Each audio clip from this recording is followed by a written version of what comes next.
Le secret de la vie chrétienne, dit Paul, c'est d'être enraciné et fondé dans l'amour. Il le dit en Éphésiens 3, 14 à 20. Et nous sommes en train de voir si l'amour de Dieu demande une réponse. Nous avons vu que l'amour de Jésus-Christ est suffisamment large pour inclure tous les péchés, surtout tous les pécheurs.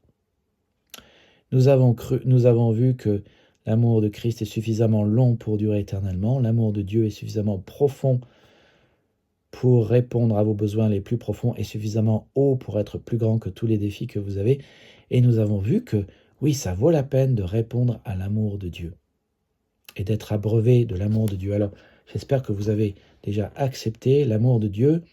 Et si vous avez déjà fait cette prière, je veux juste vous rappeler que Jésus a dit « Demeurez dans mon amour ». Ça veut dire rester connecté à moi et rester connecté à mon amour. Ça veut dire qu'une des réponses que nous devrions apporter à l'amour de Dieu, c'est de nous laisser remplir chaque jour par son amour. On ne peut pas donner ce qu'on a reçu. Dieu nous appelle à aimer les autres, à l'aimer lui en retour. C'est seulement celui qui a reçu son pardon qui peut donner son pardon. C'est seulement celui qui a reçu la paix qui peut donner la paix. C'est seulement celui qui a reçu un message qui peut donner un message. C'est seulement celui qui a reçu l'amour qui peut donner l'amour. Et pour cela, vous avez besoin d'avoir un cœur abreuvé par l'amour. Alors, voici la question maintenant. Comment demeurer dans l'amour de Dieu? En calant votre vie sur l'amour de Dieu. Et quelle est sa vie sur l'amour de Dieu? Ça s'appelle l'adoration. Ça s'appelle la reconnaissance. Ça s'appelle le remercier. Ça s'appelle lui rendre un culte. Ça s'appelle lui rendre gloire. Ça s'appelle répéter. Ça s'appelle revoir. Ça s'appelle redire ce qu'il a fait. Et ça s'appelle être un chrétien, être un disciple de Jésus-Christ. En calant votre vie sur l'amour de Dieu, et donc chaque jour, en acceptant son amour, en lisant des versets, les versets qu'on a vus dans toutes ces vidéos, en parlant de son amour, en chantant son amour, en voyant son amour, en écoutant son amour, en révisant son amour, en lisant, en l'acceptant. Calez votre vie sur la vérité de Dieu et répondez à l'amour de Dieu, parce que les gens responsables répondent au message d'amour de Dieu. Un responsable répond. Répondre à l'amour de Dieu, je le redis, c'est avoir une vie d'adoration, c'est aussi s'en abreuver, c'est aussi demeurer en lui. Et tant que vous ne boirez pas à l'amour de Dieu, vous le chercherez ailleurs. Alors, voici maintenant quelques pistes pour vous abreuver de l'amour de Dieu. Le matin, au lieu de vous lever vite fait parce que vous êtes en retard, vous n'avez pas écouté votre réveil, restez 3 minutes de plus au lit et dites « Bonjour Seigneur, merci de ce que tu m'aimes.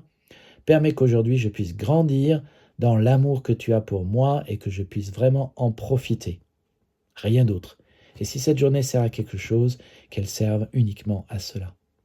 Chaque jour, passez du temps dans la lettre d'amour que Dieu vous a écrite qui s'appelle la parole de Dieu, la Bible. J'ai relevé une fois 16 pages de versets qui nous parlent de l'amour de Dieu.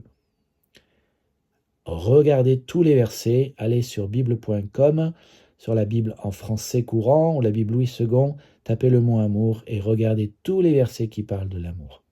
Apprenez des versets sur l'amour de Dieu par cœur. Nous en avons vu déjà beaucoup dans cette série de vidéos.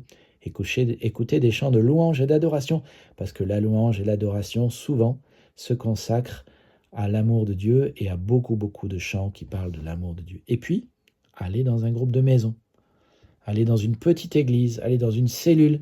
C'est vraiment là que vous pourrez expérimenter l'amour de Dieu. Parce qu'il y a une relation entre les groupes de maison et demeurer dans l'amour de Dieu. 1 Jean 4,12 dit que personne n'a jamais vu Dieu, mais si nous nous aimons les uns les autres, Dieu demeure en nous et son amour est parfait en nous.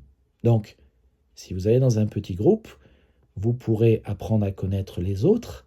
Apprenant à connaître les autres, vous apprendrez à les apprécier. Et alors que vous apprenez à les apprécier, vous apprenez à les aimer. Et lorsque vous apprenez à les aimer, vous êtes en train d'expérimenter l'amour du Dieu. Si nous nous aimons les uns les autres, Dieu demeure en nous et son amour est parfait en nous, son amour demeure en nous. Donc, recevez l'amour de Dieu, laissez-vous remplir à nouveau de l'amour de Dieu et puis reflétez l'amour de Dieu sur les autres. Jésus l'a dit, tu aimeras ton prochain comme toi-même, tu aimeras ton ennemi. tu aimeras ton frère. Jésus a dit, aimez-vous les uns les autres comme je vous ai aimé. Les gens de ce monde en ont tellement besoin, et ils font tout pour en avoir. Les gens des églises en ont besoin aussi, on en a tous besoin. L'amour est une denrée rare. Pour avoir cette denrée, les gens se déchirent, les gens se perdent, les gens se meurent, les gens se tuent, parce qu'ils ne l'ont pas trouvé. Alors pourquoi ne pas apporter l'amour que Dieu a prévu pour eux? Aimer, c'est vouloir le bien des gens. Aimer, c'est être constructif et aider. Aimer, c'est dire où sont les bonnes choses, comme la bonne source de l'amour de Dieu. Et finalement, quand on y réfléchit, on est tous des coureurs de relais.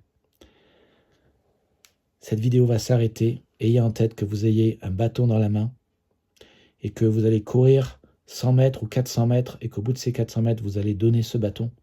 La personne va courir aussi et l'amour va revenir à vous. C'est l'amour de Dieu que nous avons dans nos mains. C'est l'amour de Dieu que Dieu nous confie. Dieu veut nous confier son amour et déverser déverser son amour dans notre vie pour que nous puissions donner cet amour aux autres. Alors, je vous invite, restez pas indifférents. Donnez votre vie au Seigneur, répondez à son amour et dites-lui, oui Seigneur, je veux de ton amour. Et mettez-vous en action. Écrivez-moi pour avoir une Bible, je vous l'offre gratuitement si vous en avez besoin. Mettez-vous à lire la Bible, surtout rejoignez une église qui prêche la parole de Dieu, qui la vit et qui met l'amour au centre de tout, qui met la bonne nouvelle de Jésus-Christ, l'évangile au centre de tout, et allez voir le responsable et allez rapidement dans un petit groupe où vous pourrez et écouter la Bible et prier et expérimenter l'amour de Dieu et donner l'amour. Lisez la Bible chaque jour, priez le Seigneur chaque jour, dites-lui ce qui est sur votre cœur et que Dieu vous bénisse et venez nous voir à une nouvelle église à Torcy.